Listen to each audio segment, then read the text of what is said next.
નમસ્કાર મારા વાલા વિદ્યાર્થી મિત્રો, સ્વાગત છે તમારું। આજે મિત્રો વાત કરીશું ધોરણ 11 વિષય તત્વજ્ઞાનની મિત્રો આપણી વાર્ષિક પરીક્ષા જે 80 ગુણની છે અને 3 કલાકમાં પેપર પૂર્ણ કરવાનું છે। ત્યારે મિત્રો સંપૂર્ણ પેપરનું સોલ્યુશન આ વિડીયોમાં કરીશું। સૌપ્રથમ તમને આપેલો છે વિભાગ નંબર એ, એની અંદર વિકલ્પ આપેલા છે।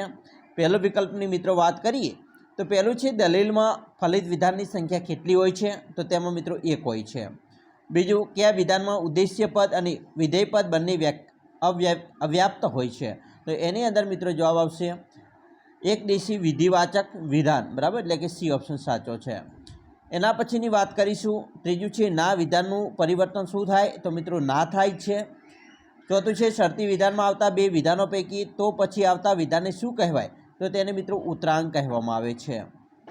પાંચમું છે સંયુક્ત વિધાનની રચના કોના આધારે નક્કી થાય છે, તો મિત્રો તે તાર્કિક કારકથી થાય છે। ડાહાપણ કે વિવેક માટે શેનો અનિવાર્યતા છે, તો મિત્રો સ્વ ચિંતનશીલતાની અનિવાર્યતા છે। કયા દર્શનમાં આપ્ત વચનોનો સ્વીકાર થાય છે, તો મિત્રો જૈન દર્શનમાં।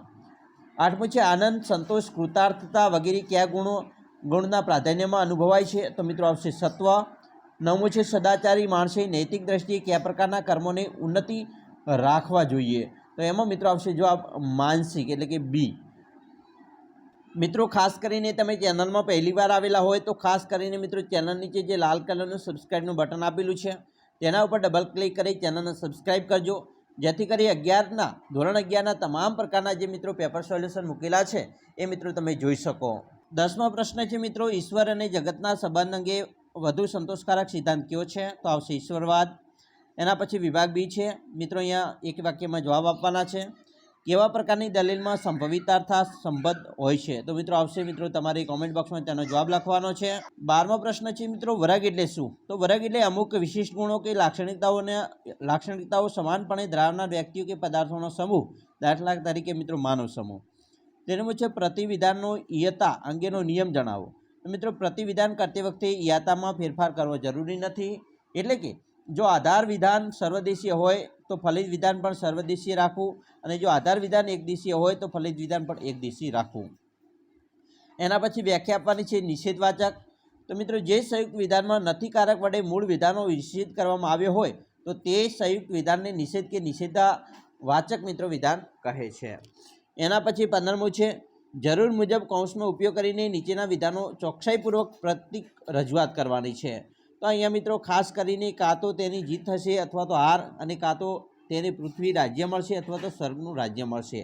તો એવી રીતે તમે મિત્રો કરો છો તો આવી રીતે થાય કે સંકેતાવલી તેના જીત થશે, બરાબર, એ તેની હાર થશે, બરાબર, બી, બરાબર, તે પૃથ્વીનું રાજ્ય મળશે, પી, અને સ્વર્ગનું રાજ્ય મળશે, એસ। તો પ્રતીક રજૂઆત મિત્રો આવી રીતે લખી શકાય, બરાબર, એ પ્રતીક બી અને પી પ્રતીક એસ। શા માટે વિચાર કરતા આચાર મૂલ્યવાન છે, તો મિત્રો આચાર પ્રથમો ધર્મ, આચારમાં આપણને સત્યમય જીવન જીવતા શીખવે છે। માનવ જીવનમાં આચાર પ્રથમ ધર્મ છે અને વ્યક્તિના આચરણ સાથે સમાજને લેવા દેવા છે, વિચાર સાથે નહીં। આચરણથી સમાજ શાંતિ અનુભવે છે, વિચારથી નહીં। એના પછી કયા દર્શનના મતે મિત્રો જગત દુઃખમય છે, તો આવશે ભારતીય દર્શનના મતે। જગતની સ્થિતિ એટલે મિત્રો ઉત્પન્ન થયેલું જગત જ્યાં સુધી નાશ પામે નહીં ત્યાં સુધી જગતની સ્થિતિ એમ કહેવાય।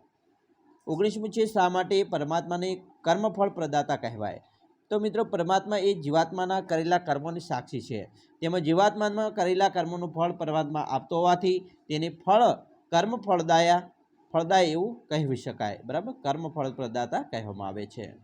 20મો પ્રશ્ન છે સર્વેશ્વરવાદ એટલે શું, મિત્રો સર્વેશ્વરવાદ એટલે ઈશ્વર આ જગતમાં અંતર્યામીપણે રહેલો છે એમ માનનારો મત। આમ સર્વેશ્વરવાદના મત પ્રમાણે એક ઈશ્વર સિવાય બીજું કોઈ તત્વ છે જ નહીં, તેથી જગતમાં જે કંઈ દેખાય છે તે ઈશ્વર રૂપ છે। હવે વિભાગ સીની વાત કરીશું। એની અંદર મિત્રો પ્રત્યેકના 2 ગુણ છે। ખાસ કરીને મિત્રો અહીંયા પ્રશ્ન આપેલો છે કે નીચેની દલિતોમાંથી પ્રત્યેકનું રૂપ જુઓ અને રૂપને આધારે દલીલ પ્રમાણભૂત છે કે અપ્રમાણભૂત તે જણાવો। જેમાં મિત્રો પહેલું છે સર્વદયાળુ માણસો ઉદાર વ્યક્તિઓ છે, સર્વદાતાઓ ઉદાર વ્યક્તિઓ છે, માટે સર્વદાતાઓ દયાળુ વ્યક્તિઓ છે, તો મિત્રો આ અપ્રમાણભૂત કહેવાય। એના પછીની વાત કરીશું તો નીચેની દલીલોમાંથી પ્રત્યેકનું રૂપ જુઓ અને રૂપને આધારે દલીલ પ્રમાણભૂત છે કે અપ્રમાણભૂત તે જણાવો। અહીંયા છે સર્વ સાધકો શિસ્ત પ્રેમી છે, સર્વ વિદ્યાર્થીઓ સાધકો છે, માટે સર્વ વિદ્યાર્થીઓ શિસ્ત પ્રેમી છે, તો આ પ્રમાણભૂત કહેવાય. ગુણની દ્રષ્ટિએ નિરૂપાધિક વિધાન જણાવવાનું હોય તો મિત્રો બે પ્રકાર છે, વિધિવાચક નિરૂપાધિક અને નિષેધવાચક. પછી 24મું છે યથાકારની દ્રષ્ટિએ નિરૂપાધિક વિધાન સ્પષ્ટ કરો. તો યથાકારકની દ્રષ્ટિએ મિત્રો નિરૂપાધિક વિધાનના બે પ્રકાર પડે, એક સર્વદેશી અને બીજું એકદેશી. 25મું છે મિત્રો નીચે આપેલા સંયુક્ત વિધાનોનો પ્રકાર ઓળખાવાનો છે અને તેની અંદર આવતા સાદા વિધાનો ABCD બરાબર PQR વગેરે પ્રતીકો વાપરીને તેમના પ્રતીક રજૂઆત કરવાની છે. જો કાચ પારદર્શક છે તો જ તેની આરપાર જોઈ શકાય છે. તો વિધાનનો પ્રકાર છે દ્વિશરતી. સંકેતાવલી છે કાચ પારદર્શક છે P અને તેની આરપાર જોઈ શકાય છે Q. તો પ્રતીક રજૂઆત થાય છે P શરતી Q બરાબર. અથવામાં મિત્રો બીજું પણ આપેલું છે, તમે અહીંયાથી જવાબ જોઈ શકો છો. મિત્રો 26મો પ્રશ્ન પણ છે, સરસ મજાના મિત્રો મોસ્ટ IMP પ્રશ્નો છે તમારા માટે લાવેલા છીએ, ખાસ કરીને મિત્રો તૈયારી કરી લેજો આ પ્રશ્નોની. 27મો છે વિજ્ઞાન આપણને કયા પ્રકારની શિસ્ત આપે છે, અને અથવામાં બીજો પ્રશ્ન પણ છે, વિશેષિક દર્શન સમગ્ર જગતની કેટલા પદાર્થોમાં વિભાજિત કરે છે. તો મિત્રો કુલ 7 વિભાગ છે, દ્રવ્ય, ગુણ, કર્મ, સામાન્ય, વિશેષ, સમવાય અને અભાવ. એના પછી જીવાત્માની ચેતનાના અવસ્થાઓ સમજાવવાની છે બરાબર, જાગ્રત અવસ્થા, સ્વપ્નાવસ્થા, સુષુપ્ત અવસ્થા. અથવામાં છે સંસારમાં કઈ કઈ વિષમતાઓ રહેલી છે.